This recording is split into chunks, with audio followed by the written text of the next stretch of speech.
날로 급증하는 교통수요, 이에 따른 환경오염 문제. 현재 우리가 살고 있는 대도시 교통 문제는 실로 심각한 상태다. 교통문화는 한 나라의 선진화를 가늠하는 척도 중 하나인데 글로벌 선진국으로 진입하는 것에 비례해 이 교통문화도 진화하기 때문이다.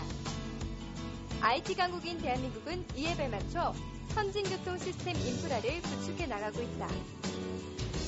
지능형 교통 시스템을 만들어가는 사람들, 지금부터 만나보자.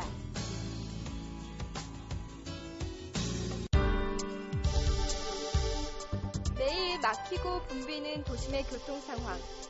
사람들에게 교통체계의 흐름과 변화는 체감 지수가 가장 높은 부분 중 하나다. 남녀노소 누구나 하루에 한 번쯤은 이런 교통 환경에 노출되기 때문이다. 최근 교통카드의 대중화와 버스 정보 시스템의 발달로 사람들은 편리와 만족을 함께 맛보고 있다. 이렇듯 하루도 우리의 삶과 떼어놓을 수 없는 교통체계. 경기도 안양에 위치한 이 사무실에선 대한민국 교통체계의 발전을 위해 노력하는 사람들이 모여있다. 우리 협회의 주요 업무로는 ITS 표준 기반을 조성하는 표준화 업무, 제정된 표준에 대한 과민증, ITS 주요 장비에 대한 성능평가, ITS 사업의 원활한 추진을 위한 사업관리, ITS 신기술에 대한 연구개발, ITS 해외 시장 개척 및 수출 지원을 위한 해외 사업 지원, ITS 전문가 양성을 위한 전문교육, 국제 행사 및 국제 협력 활동을 하고 있습니다. 교통 문제 해결을 위해서 새로운 교통시설을 만드는 데에는 많은 시간과 막대한 자금이 필요하다. 타 선진국에 비해 뒤늦게 정비를 시작한 한국의 교통 시스템. 이제는 세계가 놀라는 인프라를 보유했다는 평가를 받고 있는 중이다. 지능형 교통 시스템은 그 교통수단이나 교통시설의 전자, 제어, 통신, 이런 첨단 기술들을 결합을 해서 교통에 대한 정보라든가 또는 안전에 대한 정보라든가 이런 것들을 첨단 기술로 수집해서 이용자에게 제공하는 그러한 시스템입니다. 그래서 궁극적으로는 교통의 어떤 효율성 그리고 안전성을 확보하고 보다 나아가서는 환경이나 이런 부분에까지도 영향을 미치는 그러한 시스템입니다. 참고로 말씀드리면 예를 들면 최근에는 차가 얼마만큼 어느 대기행렬이 얼마만큼 있느냐에 따라서 그거에 맞춰서 신호가 바뀌는 그런 시스템도 있고, 그리고 여러분들이 이제 손쉽게 접할 수 있는 그 정류장에서 버스가 몇 분 후에 도착하는지 알 수 있는 시스템, 그리고 고속도로 톨게이트를 지날 때 자연스럽게 그냥 정차했다 가는 게 아니라 무정차로 가는 하이패스, 이런 시스템들이 ITS 시스템들의 대표적인 시스템들입니다. 교통의 효율성과 편의성, 안정성 문제를 해결하기 위해 만들어진 한국지능형 교통체계. 그동안의 성과는 무엇이 있을까?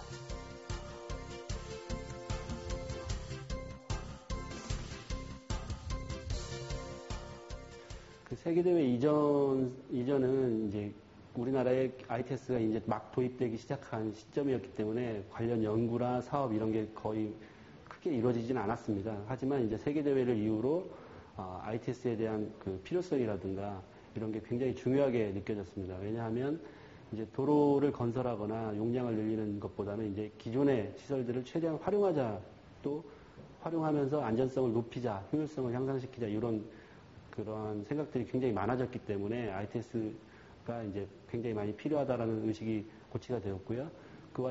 그에 따라서 이제 법이라든가 제도가 생기면서 중앙정부에서도 그렇고 지방자치단체에서도 그렇고 ITS에 관련된 지원 사업이나 이런 사업들을 많이 시작하게 되었습니다. 그래서 2000년대에 들어서 첨단교통 모델도시 건설 사업과 같은 시범 사업이 이루어지면서 이제 각 지자체에서도 ITS를 속속들이 도입하기 시작하여서 현재 많은 지자체에서 ITS를 운영하게 되었습니다. 지능형 교통체계를 가장 먼저 시작한 것은 미국. 미국에선 1970년대 고속도로 건설이 끝나고 대도시를 중심으로 한 다양한 교통 문제가 야기됐다. 이런 문제들을 해결하기 위해 도입한 것이 바로 ITS, 즉 지능형 교통체계다. 이 시스템이 한국에 도입된 것은 1990년대 초반, 기폭제가 된 것은 지난 1998년 제5회 서울 ITS 세계대회다.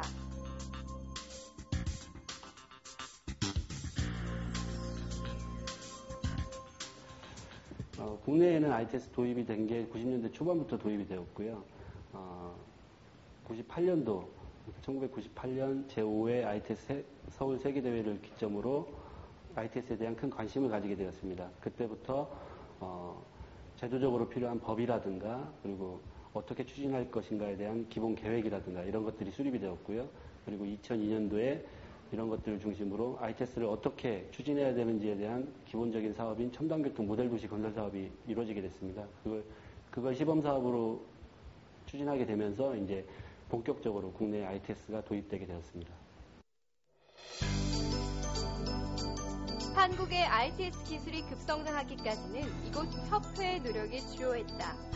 ITS 관련 토털 서비스를 제공하는 만큼 업무 영역도 넓고 다양하다. ITS 표준 기반을 조성하는 표준화와 제정된 표준에 대한 검증과 인증부터 ITS 장비의 성능 평가를 진행하는 것은 기본.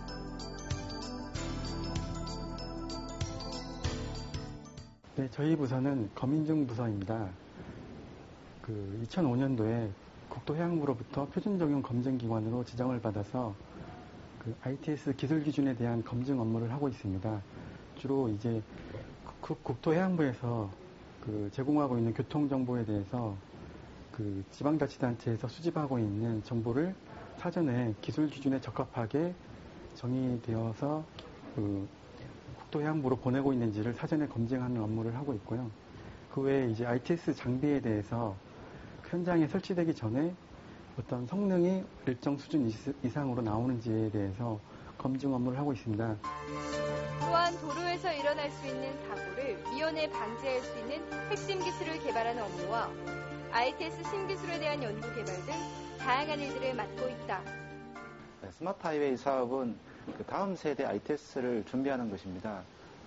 도로 이용자들이 도로에서 보다 안전하고 편리한 이용을 위해서 시작이 됐습니다. 몇 해 전에 서해대교하고 인천대교에서 대규모 참사 사건이 있었습니다. 사고였었죠.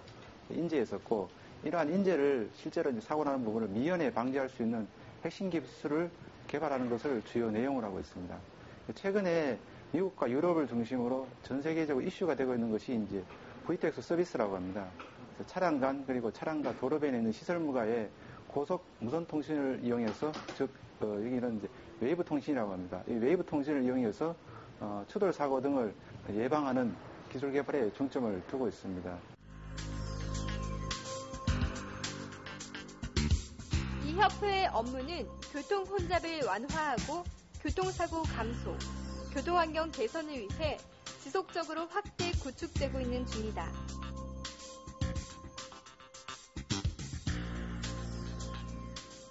저희 협회는 그동안 추진해온 표준화, 검인증, 연구개발, 사업관리 및 대내외 협력 사업을 지속적으로 추진하되 우리 기업의 해외 진출을 지원하기 위한 업무를 강화할 계획입니다.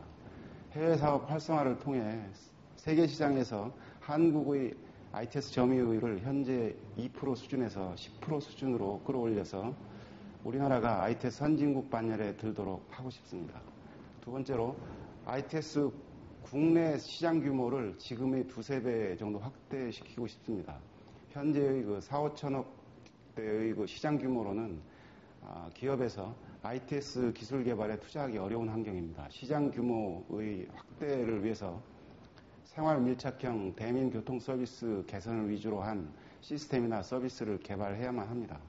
이를 위해서 저희 협회는 회원사들의 토론장을 만들고 의견을 수렴하여 정부에 건의하고 반영될 수 있도록 힘쓰겠습니다. 지능형 교통 시스템은 기본 계획을 수립하고 단계적으로 추진되고 있는 중이다.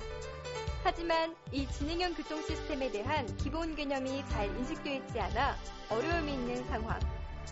정부와 산학 연계를 통해 더 많은 성과를 만들어내길 기대해본다.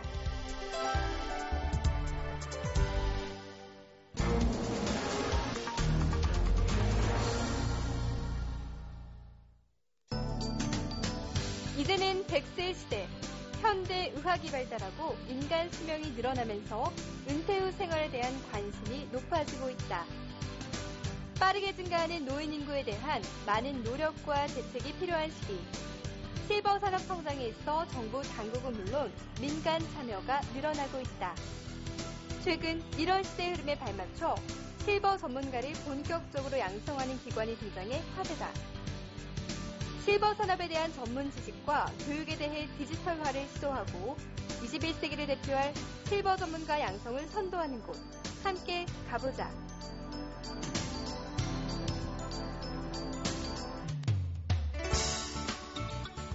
서울 용산에 위치한 한 여자대학교. 이곳에선 고령화 시대를 이끌어갈 실버 산업 전문가를 양성하는 교육과정을 설립했다. 우리나라가 2000년도 넘어서면서 그 65세 이상 인구가 7% 넘어서게 됐습니다. 그래서 이런 어떤 새로운 상황이 펼쳐지게 되었는데 이런 새로운 상황에 대한 어떤 연구나 정보가 필요했죠. 그래서 이런 필요에 부응해서 그 2003년도에 한국 최초로 유일하게 실버 산업 전공이 개설돼서 지금에 이르게 됐습니다. 다른 대학원과 차별되는 이 대학원만의 특징은 모든 교육 자료를 디지털화했다는 것. 대학원 과정 수업은 이렇게 만들어진 디지털 자료로 원격 교육이 이루어지고 있다. 원격 교육이란 TV나 라디오 또는 그 컴퓨터를 갖다 이용해서 학생들을 교육시킬 수 있는 학습 방법입니다. 저희는 대학원 과정이거든요. 그래서 그 대부분의 학생들이 그 직장에 다니고 있습니다. 그래서 그 자기가 사용할 수 있는 시간이 제한되어 있다고 볼 수가 있는데 저희는 원격 대학원이기 때문에 그 자기가 원하는 시간에 원하는 장소에서 공부를 할 수 있다는 큰 장점을 가지고 있습니다. 원격 대학원 실버 산업 전공 과정에선 노년학을 비롯해 경영학과 가족학, 심리학과 주거학, 약학, 식품 영양학 등 다양하고 통합적인 교육이 이루어지고 있다.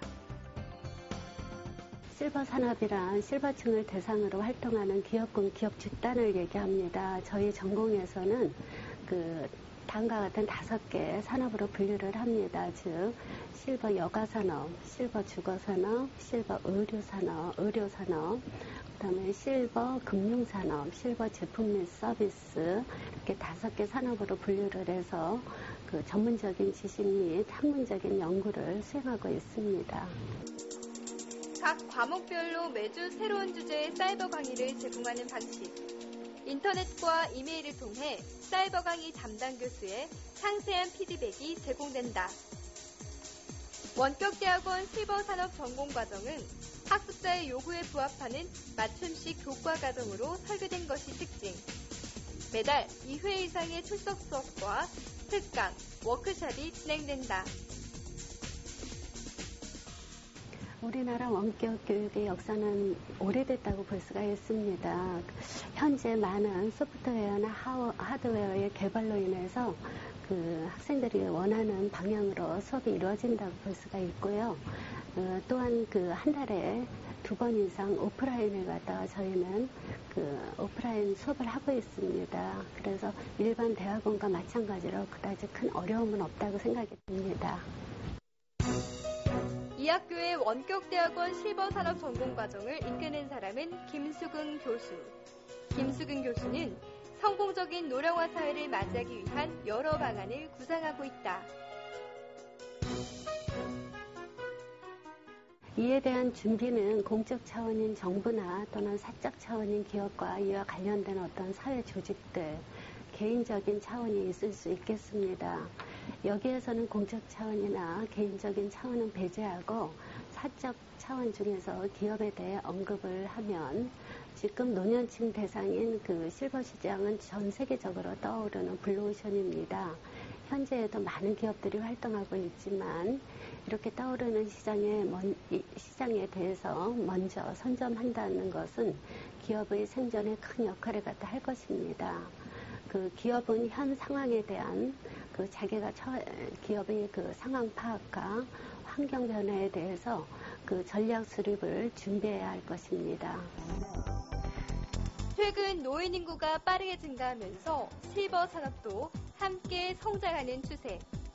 국가 기관은 물론 민간 부문에서도 노년층의 니즈를 충족시키기 위한 노력들이 다각화되고 있다. 예, 과거에도 노년층이 있고 현재 미래에도 있을 것입니다. 그러나 이렇게 실버층에 대해서 전 세계적으로 관심을 갖는 이유는 바로 베이비 부머 세대였습니다. 그 한국에 1955년에서 63년 사이에 탄생한 그 연령층을 의미하는데 이들은 이전 노년층과는 다른 라이프 스타일을 가지고 있습니다. 또한 경제발전 지역으로 그 구매력도 가지고 있기 때문에 이들을 대상으로 하는 실버 산업이 움직이고 있는 것입니다. 또한 과학이나 의학의 발달로 인해 우리 수명이 굉장히 증가하고 있습니다. 이것은 당연히 노년층의 증가로 귀결되기 때문에 이 시장에 대한 관심은 필수적이라고 할 수가 있겠습니다.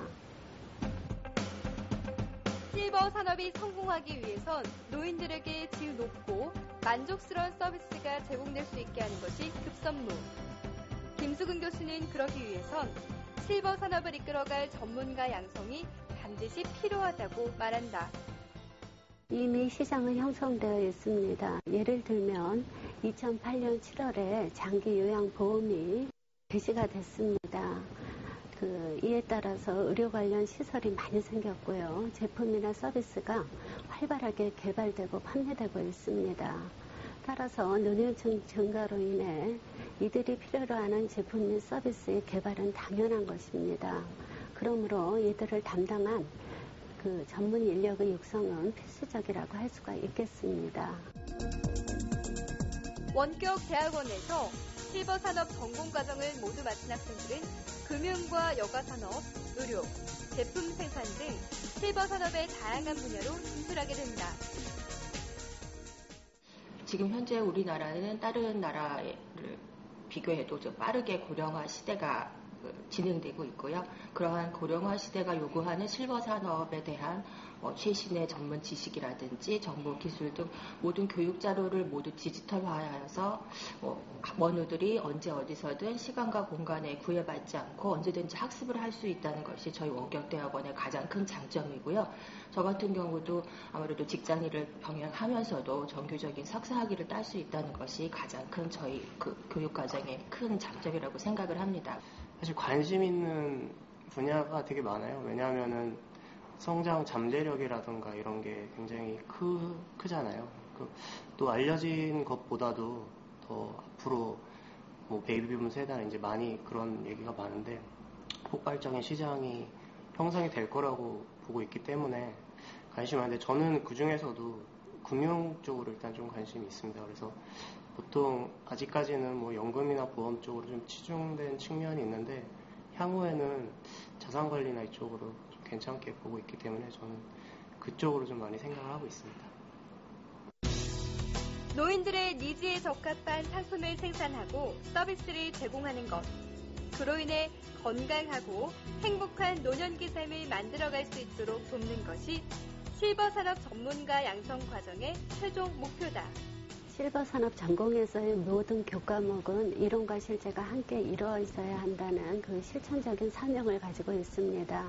저희가 학교이기 때문에 그냥 이론으로서 그게 끝나는 게 아니라 그 이론을 갖다가 활용할 수 있는 실제 기업 현장에서 활용할 수 있어야 된다는 거거든요. 그래서 앞으로의 그 기업에서의 어떤 활발한 활동을 갖다가 지원할 수 있는 또한 이 활동의 문제점을 갖다 연구해서 그 해결해주는 즉 이론과 실제가 함께하는 능력 있는 전문가를 갖다가 더욱더 배출하고자 합니다. 배움에서 끝나는 것이 아니라 현장 전문가와의 유기적 연대를 통해 다양한 활동을 펼쳐갈 실버 사업 전문가들. 이 교육 과정을 통해 21세기를 대표할 더 많은 실버 전문가들이 배출되길 기대해본다.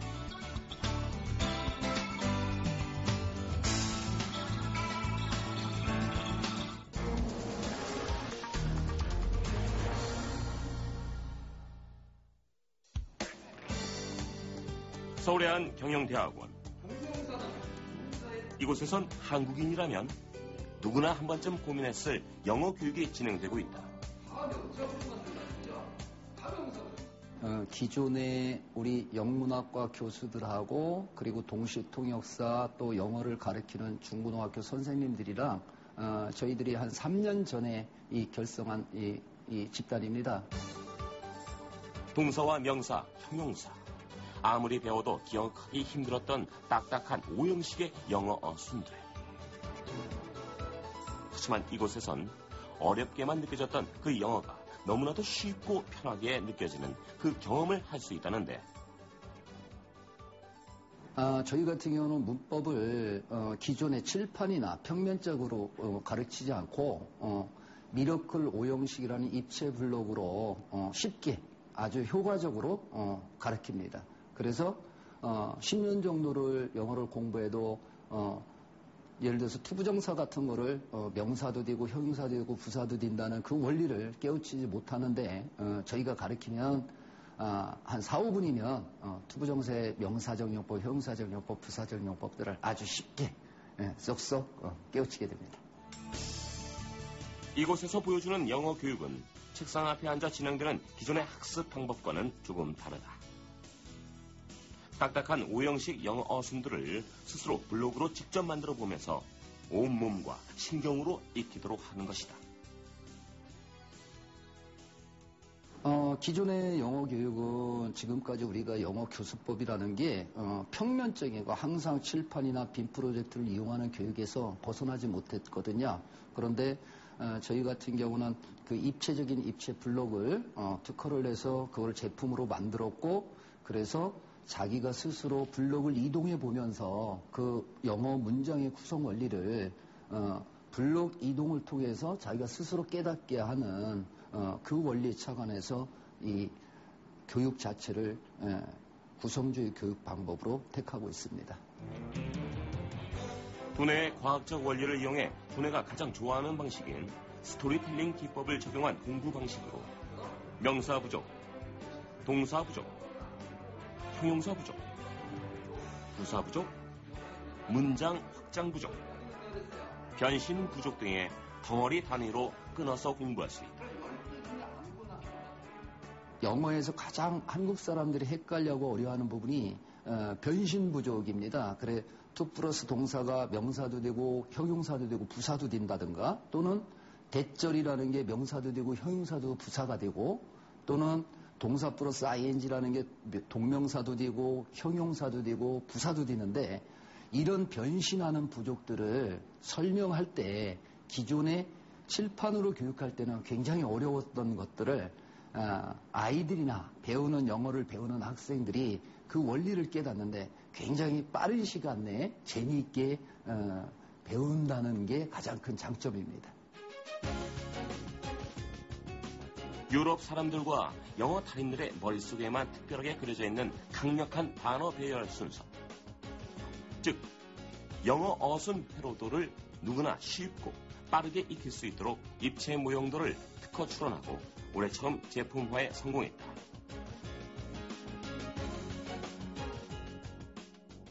이렇게 장기를 두면 장기 하나하나마다 길이 있듯이 엄청나게 간편하게 이해가 되더라고요. 그러다 보니까 왜 내가 이렇게 쉬운 걸 모르고 있을까, 이래가지고 엄청나게 이해가 쉽게 되더라고요. 그리고 투 부정사와 동명사가 오는 동사 153개를 스토리텔링으로 만들고 랩 음악을 결합시켜 교육시키는 방법도 이것만의 독특한 영어 교육 방식. 흥겹게 노래를 따라 부르다 보면 두뇌에 자동으로 암기되는 랩까지 개발해 업계의 주목을 받고 있다.